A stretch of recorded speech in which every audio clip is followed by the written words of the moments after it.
मुंबई के दादर इलाके में एक पुरानी इमारत थी। 1980 के दशक में बनी वो बिल्डिंग अब थक चुकी थी, बिल्कुल उस परिवार की तरह जो उसकी तीसरी मंजिल पर रहता था। मेरा नाम अंजलि है और ये कहानी है मेरी छोटी बहन तारा की। तारा मुझसे 7 साल छोटी थी। जब वो पैदा हुई मैं 7 साल की थी। मुझे याद है उस दिन बारिश हो रही थी और मेरे पिता अस्पताल से लौटे तो उनकी आंखें नम थीं, खुशी के आंसू। माँ ने तारा को मेरी गोद में रखा था, उसकी छोटी उंगलियां, उसकी कोमल सांसें। मैंने उससे वादा किया था उस रात बिना शब्दों के कि मैं हमेशा उसकी रक्षा करूंगी। हमारा परिवार बड़ा साधारण था। पिताजी एक छोटी सी प्रिंटिंग प्रेस में काम करते थे। माँ गृहिणी थीं। 2 कमरे का मकान, एक छोटी सी रसोई और दीवारों पर लगी पुरानी तस्वीरें। हमारे पास बहुत कुछ नहीं था, लेकिन हमारे पास एक दूसरे थे। जब तारा 3 साल की हुई तो एक घटना घटी जिसने हमारी जिंदगी हमेशा के लिए बदल दी। वो दिसंबर का महीना था, ठंडी शाम थी। तारा छत पर खेल रही थी और मैं नीचे अपना होमवर्क कर रही थी। अचानक एक चीख, माँ की चीख, ऐसी चीख जो मैंने कभी नहीं सुनी थी और आज तक नहीं भूल पाई। मैं दौड़कर ऊपर गई। तारा सीढ़ियों के नीचे पड़ी थी। वो बेजान थी, उसके माथे से खून बह रहा था। माँ उसे गोद में लिए चिल्ला रही थी। पिताजी ने उसे उठाया और अस्पताल भागे। अस्पताल में डॉक्टर ने पिताजी को एक तरफ ले जाकर धीमी आवाज में कुछ कहा। मैंने नहीं सुना, लेकिन मैंने पिताजी का चेहरा देखा। वो एक पल में बूढ़े हो गए, उनके कंधे झुक गए। माँ फर्श पर बैठ गईं और उनकी आंखें सूखी थीं। जब दुख बहुत गहरा होता है तो आंसू नहीं आते। डॉक्टर ने कहा, हमने बहुत कोशिश की, बच्ची नहीं बची। मैं 7 साल की थी। मुझे समझ नहीं आया कि नहीं बची का क्या मतलब होता है। मैंने तारा का हाथ पकड़ा। वो ठंडा था। मैंने उसे हिलाया। तारा, उठो, मैंने कहा। चल, घर चलते हैं। माँ ने मुझे गोद में ले लिया और फिर पहली बार मैंने अपनी माँ को रोते देखा, ऐसे रोते जैसे उनकी आत्मा टुकड़ों में बंट रही हो। हम घर लौटे। वो घर अब घर नहीं था। हर कोना, हर तस्वीर, हर खिलौना तारा की याद दिलाता था। पिताजी ने अगले 3 दिनों में एक भी बात नहीं की। वो बस खिड़की के पास बैठे रहते थे, बाहर देखते रहते थे। माँ खाना बनाती थीं, लेकिन कोई खाना नहीं खाता था। चौथे दिन की रात थी। लगभग 2 बजे होंगे। मैं नींद में थी, तभी मुझे आवाज आई, माँ की चीख, लेकिन इस बार अलग, डर की नहीं, हैरानी की चीख। मैं उठी और तारा के कमरे की तरफ भागी। कमरे का दरवाजा खुला था। अंदर माँ घुटनों के बल बैठी थीं और उनके सामने तारा। तारा बिस्तर पर बैठी थी। वो अपने हाथों को देख रही थी, जैसे उन्हें पहचानने की कोशिश कर रही हो। पिताजी दरवाजे पर खड़े थे, स्तब्ध। मैं भागकर तारा के पास गई। तारा, मैंने चिल्लाकर कहा। उसने मेरी तरफ देखा। उसकी आंखें, वो उसकी आंखें नहीं थीं। वही चेहरा, वही नाक नक्श, लेकिन आंखों में एक अजीब सी गहराई थी, एक ऐसी समझ जो 3 साल के बच्चे में नहीं हो सकती। उसने धीमे से कहा, मैं थक गई हूं। उसकी आवाज बदली हुई थी, हल्का सा अजीब लहजा, जैसे वो किसी दूसरी जगह की हो। माँ ने पिताजी को देखा। पिताजी ने डॉक्टर को फोन किया, वही डॉक्टर जिसने तारा को मृत घोषित किया था। जब वो आया तो उसका चेहरा देखने लायक था। वो पूरे 5 मिनट तक तारा की जांच करता रहा। फिर उसने कहा, ये संभव नहीं है। पिताजी गुस्सा हो गए। आपने कहा था हमारी बेटी मर गई। आपने झूठ बोला। लेकिन डॉक्टर ने कसम खाई कि उसने कोई गलती नहीं की। उसने कहा, साहब, मैं 30 साल से डॉक्टर हूं। मैंने नब्ज देखी थी, दिल की धड़कन सुनी थी। कुछ नहीं था। ये मेरे लिए भी चमत्कार है। चमत्कार या कुछ और। अगले कुछ हफ्तों में तारा में बदलाव साफ नजर आने लगे। वो अब पहले जैसी नहीं थी। वो अक्सर खिड़की के पास बैठकर बाहर देखती रहती और जब माँ पूछती, क्या देख रही हो बेटा, तो वो कहती, वो बगीचा। क्या तुम्हें वो बगीचा नहीं दिखता माँ? माँ हैरान हो जाती। हमारे घर के आसपास कोई बगीचा नहीं था, सिर्फ कंक्रीट के जंगल थे। लेकिन तारा उस बगीचे का बखान करती। वहां के फूल, वहां के पेड़ और एक बड़ी सी इमारत जिसके खंभे बहुत ऊंचे थे। वो कहती, वहीं मेरा घर है, मैं वहीं जाना चाहती हूँ। माँ परेशान हो जाती, बेटा, यही तुम्हारा घर है, हम तुम्हारा परिवार हैं। और तारा, वो 3 साल की बच्ची, माँ की आंखों में देखकर कहती, नहीं माँ, ये मेरा घर नहीं है। मेरा घर वहां है, उस बगीचे में, मेरे दोस्त वहां हैं। एक दिन पिताजी ने तारा को छत पर ले जाकर पूरे शहर को दिखाया।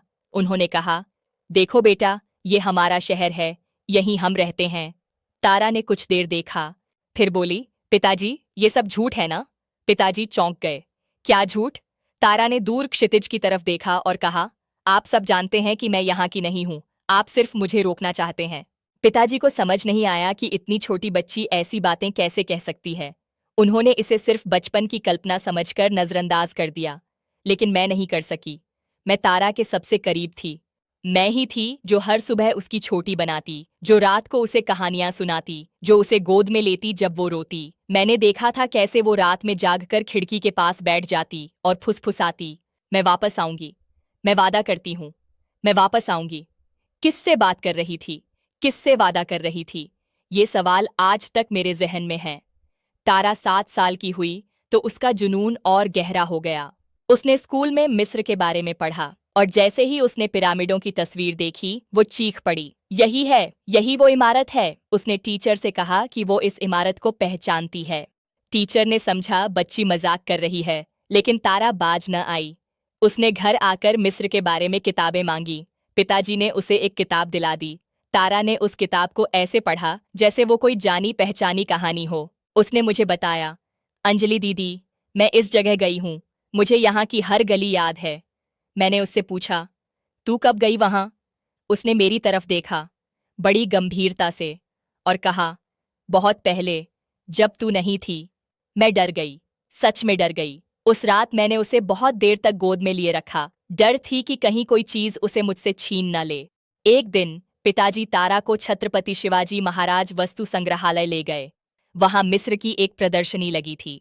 तारा जैसे ही उस हॉल में दाखिल हुई, वो रुक गई। उसके पैर जैसे जमीन से चिपक गए। फिर वो दौड़ी, दौड़ती हुई एक मूर्ति के पास गई और उसके पैर छूकर रोने लगी। मैं घर आ गई, वो चिल्लाई। मैं घर आ गई, ये मेरे लोग हैं। पिताजी ने उसे संभाला। आसपास के लोग ताक झांक कर रहे थे।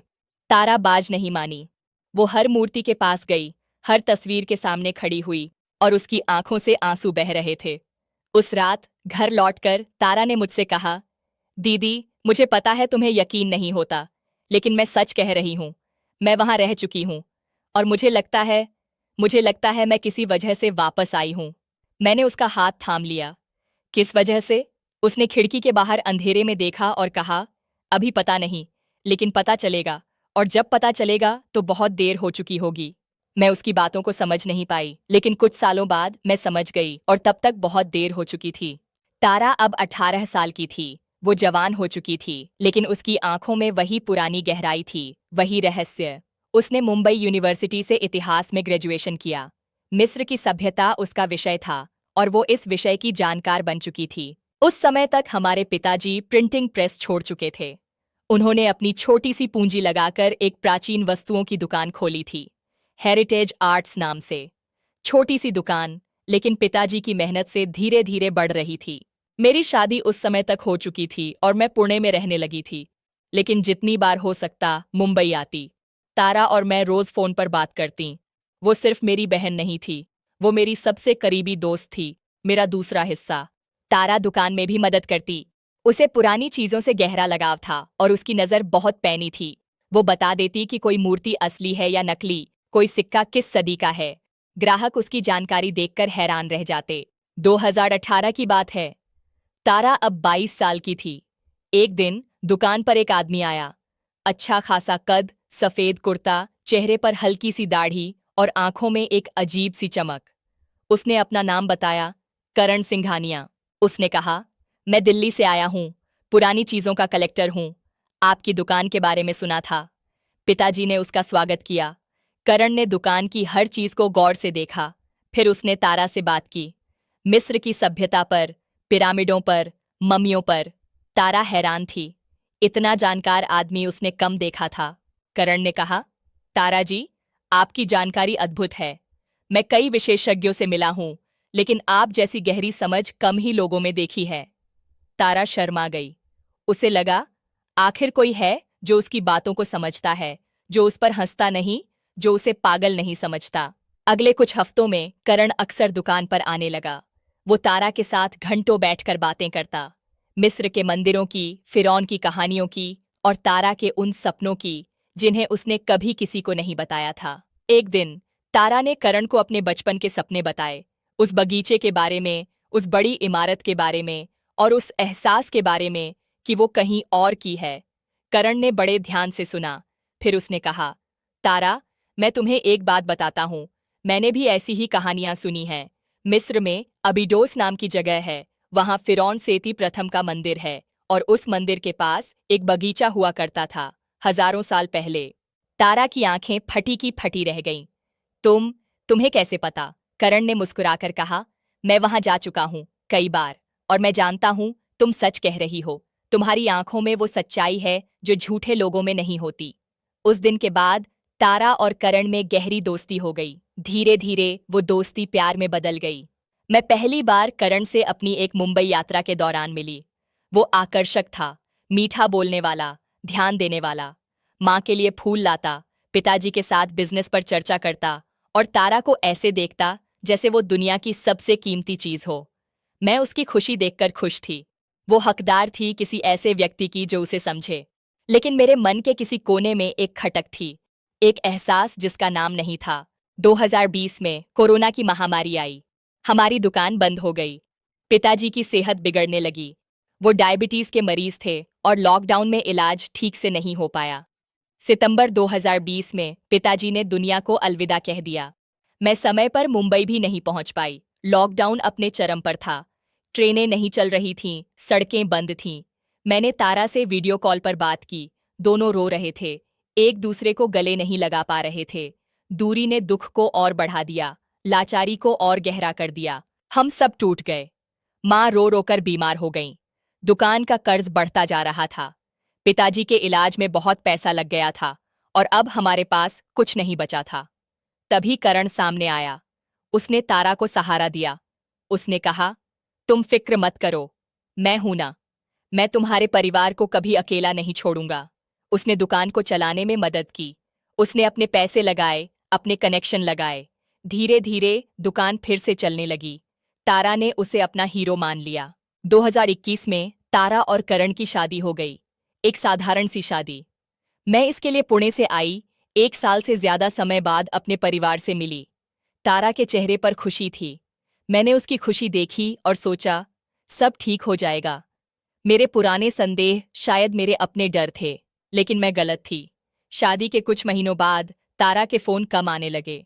जब बात होती, उसकी आवाज थकी हुई लगती, बिखरी हुई। वो कहती, सब ठीक है, लेकिन मैं अपनी बहन को जानती थी। मुझे पता चल जाता था जब कुछ गड़बड़ होता। एक दिन उसने मुझे देर रात फोन किया। उसकी आवाज कांप रही थी। दीदी, उसने कहा, मुझे लगता है करण कुछ छुपा रहा है। मेरा दिल धक से रह गया। क्या हुआ? उसकी जेब में आज एक चिट्ठी मिली, किसी औरत के नाम। मैंने शांत रहने की कोशिश की। तूने पूछा? हाँ, उसने कहा, कोई पुरानी दोस्त है, बस इतना ही।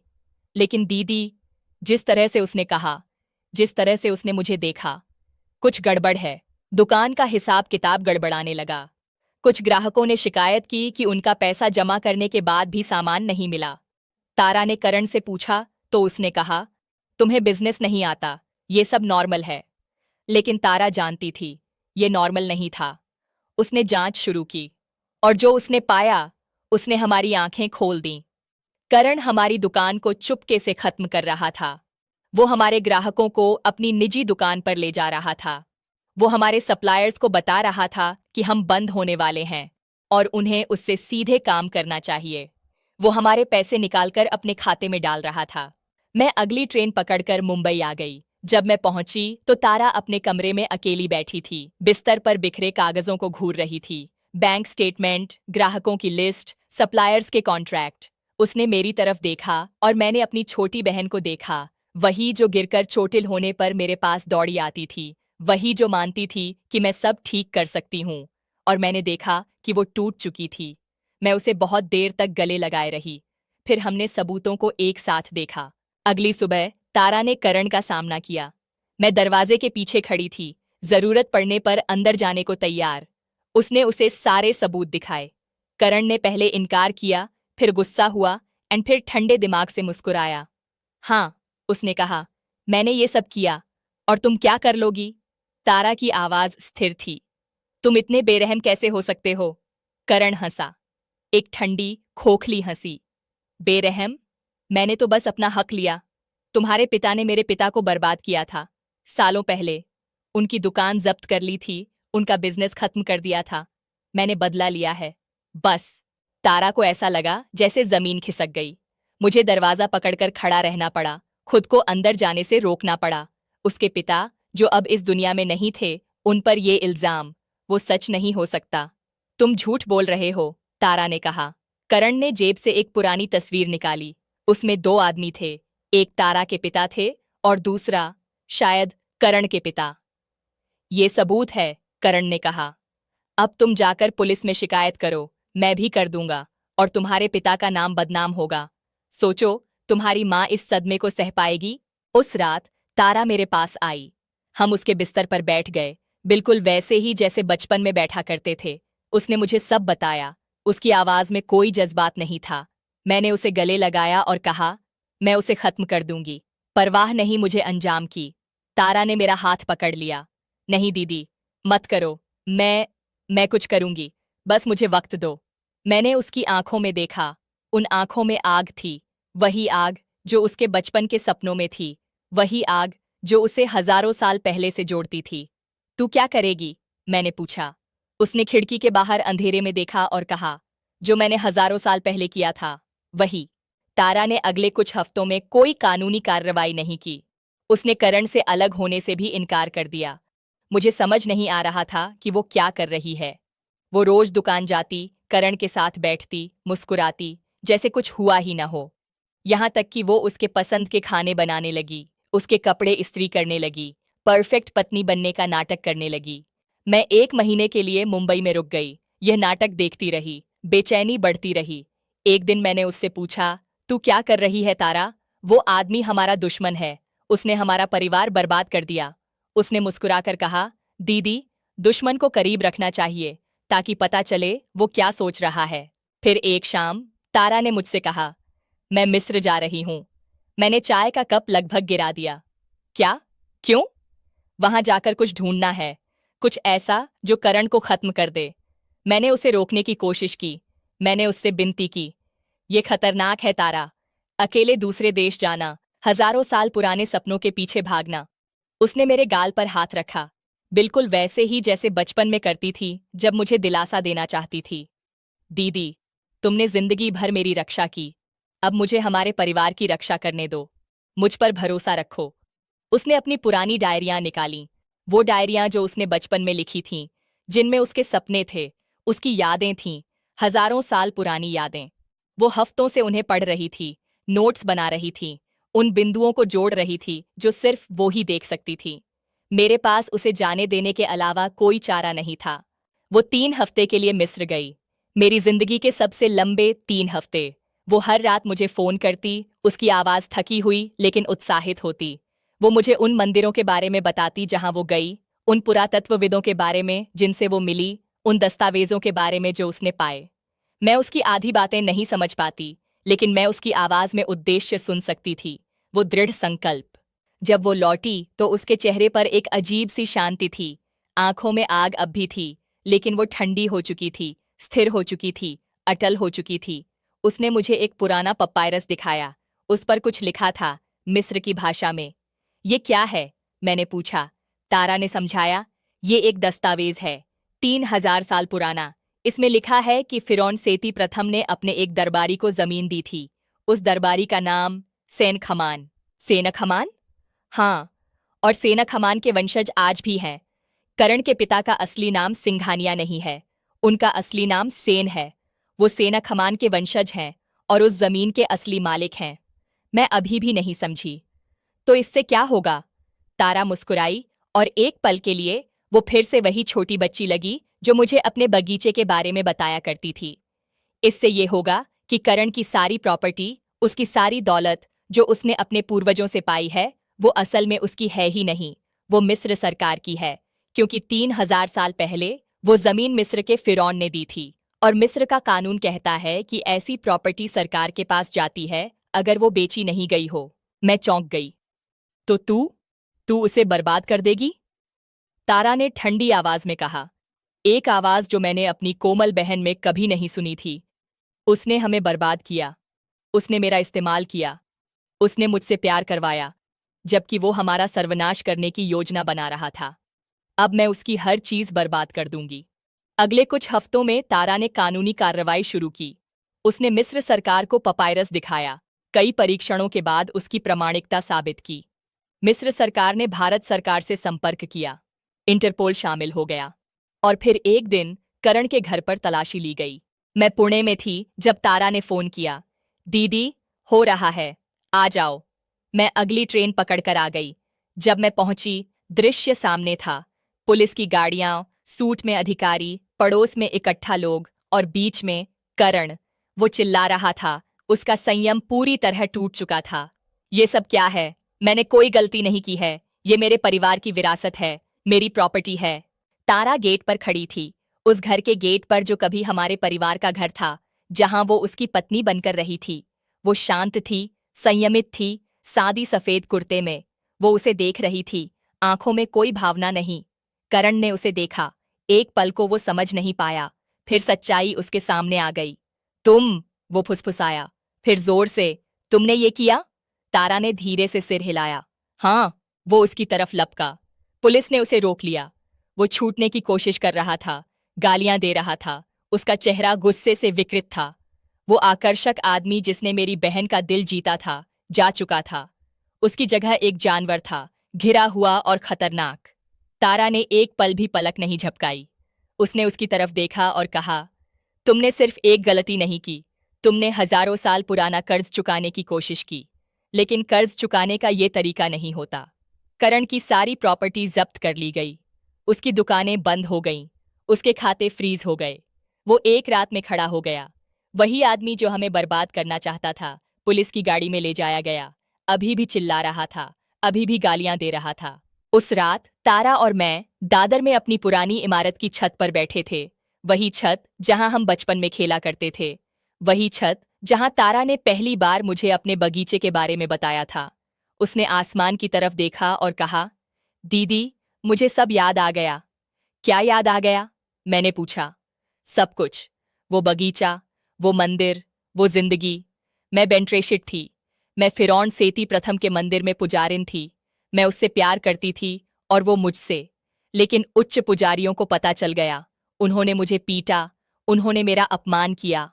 और जब मैंने उसे धोखा देने से इनकार कर दिया, जब मैंने हमारे रहस्य नहीं बताए, तो उन्होंने मुझे मार डाला। मैंने उसका हाथ थाम लिया। वो आगे बोली। उसकी आवाज दूर से आ रही थी, जैसे कोई प्राचीन पांडुलिपि पढ़ रही हो। लेकिन मरने से पहले मैंने एक वादा किया था। मैंने वादा किया कि मैं वापस आऊंगी, कि मैं अपने प्यार को फिर से ढूंढूंगी, कि मैं अपने परिवार की रक्षा करूंगी, चाहे कितने भी जन्म लग जाए। और करण? मैंने पूछा। वो बहुत देर चुप रही। करण की आत्मा, उस जन्म में, वो उन पुजारियों में से एक था। वही जिसने मुझे सबसे ज्यादा पीटा। वही जो मेरे दर्द का मजा ले रहा था। वो जन्मों से मेरा दुश्मन रहा है। और इस बार मैंने उसे हरा दिया। मुझे नहीं पता था कि क्या कहूं। मैं बस अपनी बहन को गले लगाए रही। तू वापस आई, मैंने आखिरकार फुसफुसाकर कहा। हाँ, तारा ने कहा।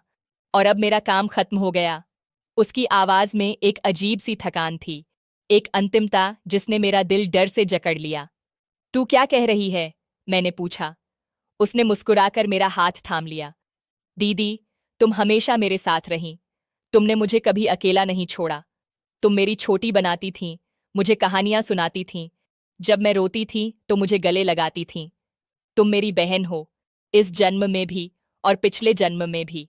हर जन्म में तुम मुझे ढूंढ लेती हो। हर जन्म में तुम मेरी रक्षा करती हो। मेरे आंसू बह रहे थे। तो रह जा, इस जन्म में मेरे साथ रह जा। वो बस मुस्कुराई। वो मुस्कान जिसमें वो रहस्य थे जो मैं कभी नहीं जान पाऊंगी। अगली सुबह तारा नहीं मिली। उसका कमरा खाली था। बिस्तर ठीक से बना हुआ था। उसकी कुछ चीजें बड़े क्रम से रखी थीं। तकिए पर एक चिट्ठी थी। कांपते हाथों से मैंने उसे खोला। दीदी, मैं जा रही हूँ, वापस उस बगीचे में जहां मैं असल में हूँ। मेरी चिंता मत करना, मैं ठीक हूँ। बस इतना जान लो, मैं गई नहीं हूँ। मैं बस और कहीं हूँ। और किसी समय में तुम जैसी बहन किसी को नहीं मिलती। इस जन्म में और हर दूसरे जन्म में मुझे ढूंढने के लिए, मेरी रक्षा करने के लिए शुक्रिया। मैं तुम्हें फिर मिलूंगी किसी और जन्म में, किसी और समय में। बगीचे के पास मेरा इंतजार करना। तुम्हारी बहन तारा। मैं दौड़ी। Police station, railway station, airport. उन्हें उसकी तस्वीर दिखाई, उसे ढूंढने की भीख मांगी। कुछ नहीं, कोई सुराग नहीं, उसके टिकट लेने का कोई रिकॉर्ड नहीं, किसी ने उसे देखा नहीं, कुछ नहीं। तारा गायब हो गई थी, जैसे वो कभी थी ही नहीं। माँ कभी नहीं संभल पाई। उन्होंने अपने आखिरी साल खिड़की के पास बैठकर बिताए, बाहर देखती रहीं, उम्मीद करती रहीं कि तारा लौटेगी। 2023 में वो चली गई, तारा का नाम लेते हुए। मैं अब अकेली रहती हूँ, उसी पुरानी इमारत में, दादर में। मैंने दुकान कुछ साल चलाई, लेकिन आखिरकार बेच दी। बहुत सारी यादें थीं वहाँ। कभी कभी रात में मुझे लगता है कि मैं तारा की आवाज़ सुनती हूँ। वो धीमे से गुनगुनाती है, वही धुन जो वो बचपन में गुनगुनाती थी। मैं उठती हूँ, दरवाजे की तरफ दौड़ती हूँ, लेकिन वहाँ कोई नहीं होता। बस खिड़की के पास चौखट पर एक छोटा सा फूल रखा होता है। एक ऐसा फूल जो मैंने पहले कभी नहीं देखा, जो इस शहर में, इस देश में नहीं उगता। एक फूल उस बगीचे से जो हजारों साल पहले था और अब सिर्फ मेरी बहन की यादों में है। मैं उसे एक छोटे से डिब्बे में रखती हूँ, उसकी चिट्ठी के साथ। वो कभी मुरझाता नहीं, वो कभी मरता नहीं, बिल्कुल उसकी तरह, बिल्कुल मेरी बहन की तरह, जो मरे हुए से वापस आई हमें बचाने और फिर लौट गई जहां वो असल में थी। क्या तुम्हें लगता है तारा सच में वापस आएगी? शायद इस जन्म में नहीं, शायद किसी और में। लेकिन एक बात पक्की है, प्यार कभी खत्म नहीं होता। वो सिर्फ इंतजार करता है, सही वक्त का, सही जगह का, सही रूप का। अगर ये कहानी आपके दिल को छू गई तो इस वीडियो को लाइक करें, इसे अपने अपनों के साथ शेयर करें और चैनल को सब्सक्राइब करना न भूलें, क्योंकि ऐसी और भी कहानियां हैं जो आपको उन हर चीज पर सवाल उठाने पर मजबूर कर देंगी जो आप जीवन और मृत्यु के बारे में जानते थे। मैं हूं अंजलि और ये थी मेरी बहन तारा की कहानी। अगली कहानी में मिलते हैं। तब तक अपने अपनों को पास रखें, उन्हें बताएं कि आप उनसे प्यार करते हैं, क्योंकि पता नहीं कौन सी अलविदा आखिरी हो। धन्यवाद।